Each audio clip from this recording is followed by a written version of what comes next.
নমস্কার, আমি চৈতালি মুখার্জি, এসএলএসটি 2025 সালের একজন চাকরি প্রার্থী এবং ফ্রেশার্স ক্যান্ডিডেট। আমরা গতকাল দেখেছি এসএলএসটি 2025-এর পিজি পোস্টের একটা রেজাল্ট বেরিয়ে গেছে। তো সেখানে দেখা যাচ্ছে যে ফ্রেশার্স ক্যান্ডিডেটরা কেউ নট কল ফর ভেরিফিকেশন, মানে তারা ইন্টারভিউয়ের জন্য কেউ ডাক পাননি। কারণ ইন্টারভিউতে তারা 60-এ 60, মানে লিখিত পরীক্ষায় তারা 60-এ 60 পাওয়ার পরেও তারা কেউ ইন্টারভিউ লিস্টে প্যানেলে নিজের নামটা দেখতে পাচ্ছেন না। কারণ শিক্ষকদের পূর্ব অভিজ্ঞতার 10 নম্বর যোগ করে এই প্যানেলটিকে বার করে দেওয়া হয়েছে, যেটা সম্পূর্ণভাবে আর্টিকেল 14 এবং 16কে ভায়োলেট করা হচ্ছে। সংবিধান বিরোধী একটি গেজেট ওনারা পাবলিশ করে দিয়েছে এবং সেই গেজেট অনুযায়ী ওনারা সেটাকে 10 নম্বর যোগ করে ওনারা এভাবে 80-তে কাট অফ করে আমাদেরকে রেজাল্ট দিয়ে দিয়েছেন। এবং আমরা প্যানেলে দেখতে পাচ্ছি 99% ইন সার্ভিস ক্যান্ডিডেট হচ্ছে পিজি পোস্টের জন্য। তাহলে আমরা ফ্রেশার্স ক্যান্ডিডেটরা কি 60-এর মধ্যে কি 70 পাবো? 70-এর মধ্যে কি 80 পাবো? যদি আমাদের কোনো ক্যান্ডিডেট 100% স্ট্রাইক রেট যারা ক্লিয়ার করছে তারা 60 প্লাস একাডেমিক 10 মানে 70, সেই 70-এর বেশি তো তারা পেতে পারবে না। সেখানে কোনো সাবজেক্টে, যেমন বাংলা, ইতিহাস, এই সমস্ত সাবজেক্টে কাট অফ যাচ্ছে 77, তাহলে 7 নম্বর আর 78, 8 নম্বর আমরা কি ম্যাজিক করে আনবো? সম্ভব নয় আমাদের পক্ষে। তাহলে আমরা এই অসম প্রতিযোগিতায় টিকে থাকবো কী করে? আমাদেরকে যদি এইভাবে অসম প্রতিযোগিতার মধ্যে ওনারা ফেলে দেওয়ার জন্যই যদি ডেকে থাকেন, তাহলে আমাদের ফর্ম ফিল আপ করলেন? আমরা তো এরকম অসম প্রতিযোগিতা চাইনি। আমরা চাইছি equal opportunity for all candidates, যেটা আমাদের ভারতীয় সংবিধান আমাদের অধিকার দিয়েছে, আমাদের ফান্ডামেন্টাল রাইটস আমাদের দিয়েছে। তাহলে আমরা কেন বঞ্চিত হব? দ্বিতীয় কথা হচ্ছে, 2016 সালে যে ক্যান্ডিডেটসরা পরীক্ষা দিয়েছেন তাদের প্যানেলটিকে পুরোভাবে supreme court null and void declare করে দিয়েছেন। তো সেই নাল অ্যান্ড ভয়েডের প্যানেলের শিক্ষকরা কী করে 10 নম্বর দাবি করেন? তারা কিভাবে 10 নম্বর পাচ্ছেন? তাদের তো কেউ আনটেন্টেড, মানে তারা যে প্রকৃতপক্ষে টাকা দিয়ে চাকরি পাননি, সুপ্রিম কোর্ট তো তাদের কাউকে সেভাবে চিহ্নিত করতে পারেননি। তাহলে তারা কী হিসেবে 10 নম্বর নিচ্ছেন?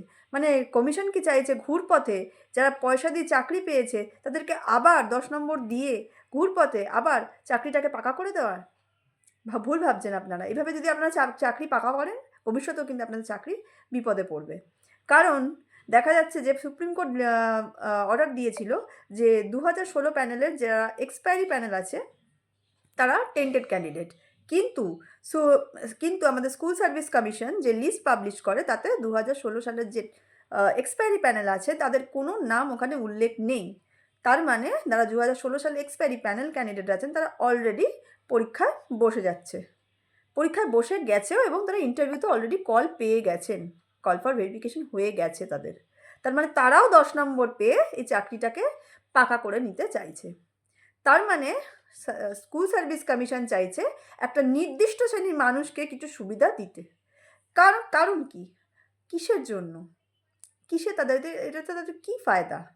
তারা যদি কোনো যোগ্য শিক্ষকই খুঁজে থাকে, তাহলে যোগ্য শিক্ষক যে 60-এর মধ্যে 60 পেয়েছে সে কি যোগ্য শিক্ষক নয়? তাহলে তারা কি অযোগ্য? আপনাদের যদি এটাই যোগ্যতার মাপকাঠি হয়, তাহলে আপনারা আমাদের পরীক্ষা নিলেন কেন? আমাদের ফ্রেশার্সদের পরীক্ষা নিলেন কেন? শুধুমাত্র যারা ইন সার্ভিস ক্যান্ডিডেট আছে তাদেরকেই আপনারা পরীক্ষা দিয়ে চাকরি দিয়ে দিতে পারতেন। শুধু আমাদেরকে ডাকলেন এবং আমাদেরকে হাসির পাত্র করে তুললেন। আমরা 500 টাকা শুধু চাকরির পরীক্ষার ফর্ম ফিল আপ করলাম আর বসে এখন চোখের জল ফেলছি। আর একটা কথা ফ্রেশার্সদের উদ্দেশ্যে আমি বলতে চাই, কাল থেকে আমাদের একটা টানা গণ অভ্যুত্থান এবং গণ আন্দোলন চলবে। এসএসসির এই অরাজকতা এবং বিমাতৃসুলভ আচরণ, সম্পূর্ণ অনৈতিক একটি গ্যাজেটের বিরুদ্ধে কালকে থেকে আমাদের আন্দোলন চলবে। আমাদের আন্দোলনের মূল দাবি থাকবে হচ্ছে 10 নম্বর বাতিল, ভ্যাকেন্সি বৃদ্ধি। কারণ গত 10 বছর ধরে এসএসসি কোনো রকম কোনো পরীক্ষা কন্ডাক্ট করেনি। প্রচুর ভ্যাকেন্সি এসএসসির কাছে রয়েছে, কিন্তু এসএসসি সেই ভ্যাকেন্সি প্রকাশ করছে না। দ্বিতীয়ত হচ্ছে কিছু ইন সার্ভিস ক্যান্ডিডেট আছে যাদের নাম্বার সেরকম ভালো আসেনি, কিন্তু প্যানেলে দেখা যাচ্ছে তাদের নাম্বার অনেক উপরের দিকে। তো আমরা চাইছি তৃতীয়ত ওএমআর পাবলিক ডোমেনে আনার। তো আপনারা যদি ওএমআর পাবলিক ডোমেনে আনতে চান সেটার জন্য আমরা আন্দোলন করব। তৃতীয়ত যারা এক্সপায়ারি প্যানেলে আছেন তারা যেন পরীক্ষায় না বসতে পারে, তাদের জন্য আলাদা করে একটা প্যানেল বার করে দেওয়া হয় যে এরা এক্সপায়ারি প্যানেলের মধ্যে ছিল, এরাও টেন্টেড, এদেরকে যেন আর পরীক্ষায় বসতে দেওয়া না হয়, এবং সম্পূর্ণভাবে 10 নম্বর বাতিল করা হয়, যেটা সম্পূর্ণভাবে সংবিধান বিরোধী। আমরা চাই সংবিধান রক্ষা করতে, সকলের সমান অধিকার ফিরিয়ে আনতে। আমরা যোগ্য ফ্রেশার্স। আমরা কালকে থেকে গণ আন্দোলনে নামছি করুণাময়ী মেট্রো স্টেশন থেকে। আপনারা ফ্রেশার্সরা সকলের দলে দলে যোগ দিন।